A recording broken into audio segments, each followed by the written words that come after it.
My meaningless thoughts are showing me a meaningless world. Your meaningless thoughts are showing you a meaningless world. What's good, fam? We made it to lesson 11 of A Course in Miracles. It sounds crazy, but let me just say what this lesson is going to teach us when we read it. It's basically saying that the world has no meaning within itself. You are giving it all of the meaning that you are seeing, that you're perceiving. When I first got to this lesson, it was kind of like all of these lessons are very different, like we've talked about previously. So they're very new, but this one, like, whoa, what does that even mean? I'm seeing my meaningless thoughts are showing me a meaningless world, and that's exactly what it means. You are giving it all the meaning. Think of this world as the screen, and you're the projector. In itself, this speaker has no meaning. This shirt has no meaning. This phone has no meaning. These glasses have no meaning in themselves. But me, the projector, am projecting the meaning that I see onto the world and giving it all the meaning that it has. And that's very great to know, and what we're going to be discussing more of today when we read lesson 11, because you what the lesson is for, every single lesson in A Course in Miracles, the whole entire course is to help you revert your natural state of being and your natural state of perception and knowledge back to you, because me and you have learned so much junk from well-meaning people who were asleep in this world when we were children and the environment we grew up in. So we're unlearning all of that and learning to see this world as it really is. Whenever you understand what your true nature is and who you really are, which is love and light, then everything you perceive in this world will be a reflection of that love and light as it really is. But you are giving it all the meaning, and that's just something that we have to keep in mind today, is that whenever you think you're seeing something fearful, or your mind is comparing yourself to somebody else, or you feel like you're not good enough, or you feel like you don't have enough, it's all because you are looking at this world through the lens of the ego, through the lens of fear, through the lens of something that is not there. It's just an illusion, and that is not the real world. The real world is who you truly are, your true nature, which is love and light. Whenever you're perceiving through that lens, through the lens of the Holy Spirit, through the lens of God, through the lens of who you really are, that's whenever you you win. You're there. You made it. You feel me? You return back to who you really are.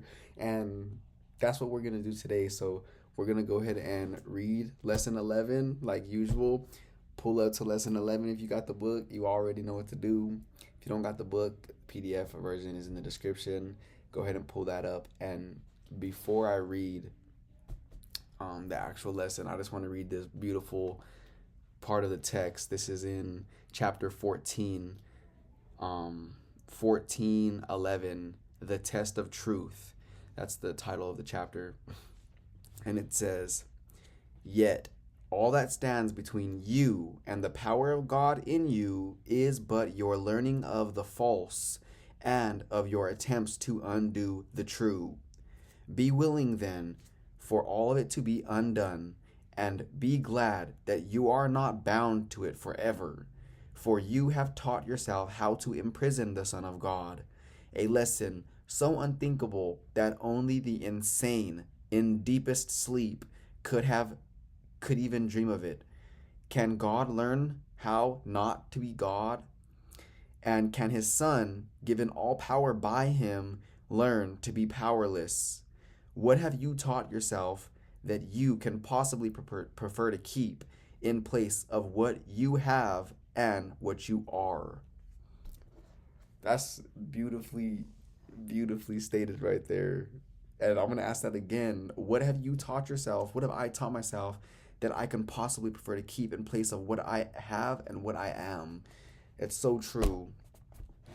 Every single one of us in this world, most of us anyways, are viewing this world through the lens of the ego, through fear, through sadness, through lack, through all of this unnecessary, unreal point of views and perspectives. And today we have reawoken and we are back to our natural state of being. We're going to read more of the lesson right now, and we are going to practice this state of mind like usual, so that way this becomes again our our autopilot. You will never have to try again. It is just who you are, who I am. So let's go ahead and begin. We're gonna read lesson 11 right now, and then like usual we'll apply the lesson together and we'll discuss what we read. Let's go ahead and begin. Lesson 11. My meaningless thoughts are showing me a meaningless world. This is the first idea we have had that is related to a major phase of the correction process, the reversal of the thinking of the world. It seems as if the world determines what you perceive. Today's idea introduces the concept that your thoughts determine the world you see. Be glad indeed to practice the idea in its initial form, for in this idea is your release made sure. The key to forgiveness lies in it.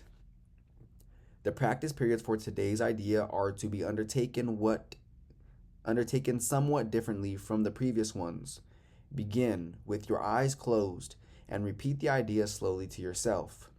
Then open your eyes and look about, near and far, up and down, anywhere.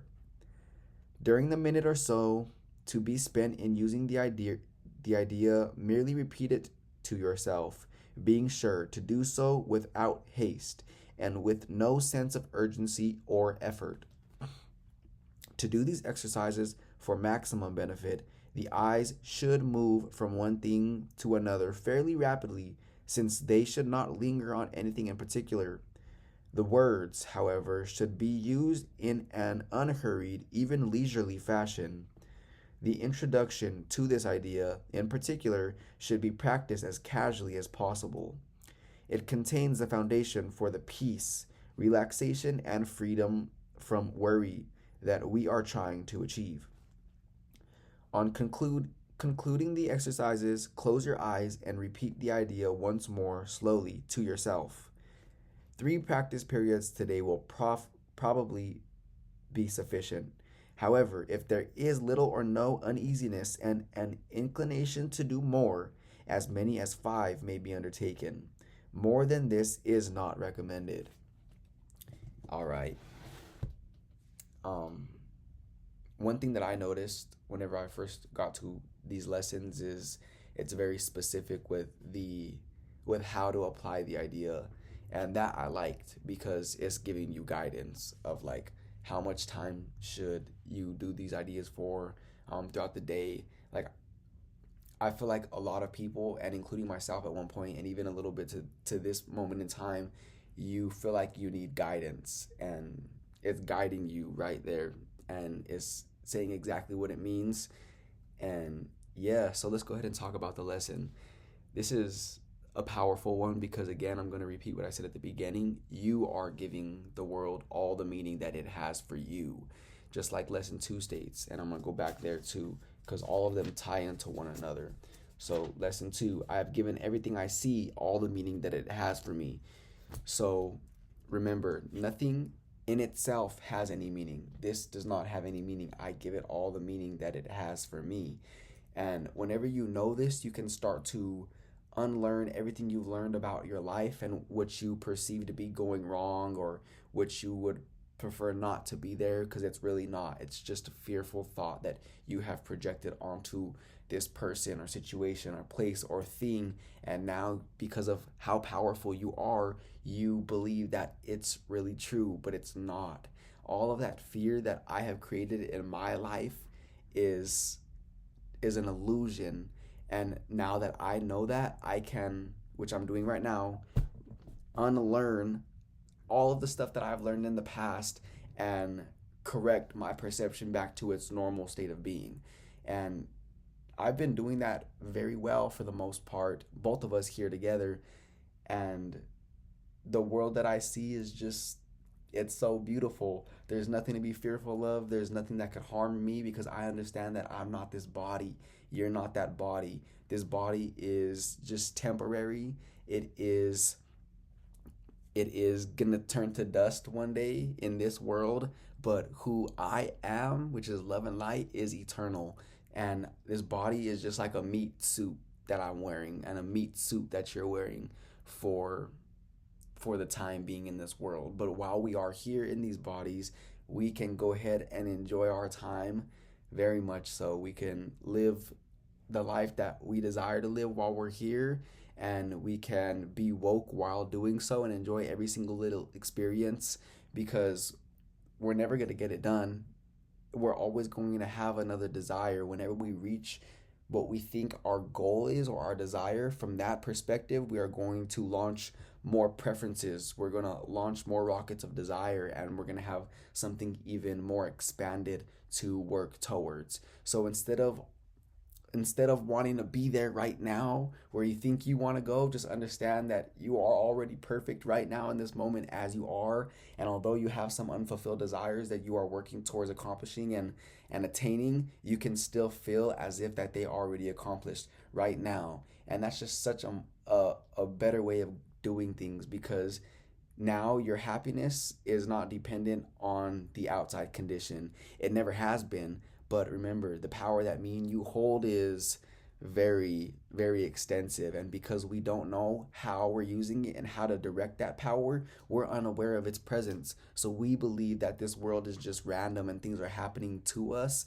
but we are doing it all to ourselves. And whenever we change our perception back to its normal state, which is the state of enlightenment that we're currently in, everything in this world will just play out in your favor, and there's nothing outside of you that could ever take you away from this state of being, because your happiness is not dependent upon anything outside of you. Nothing outside of you is really there.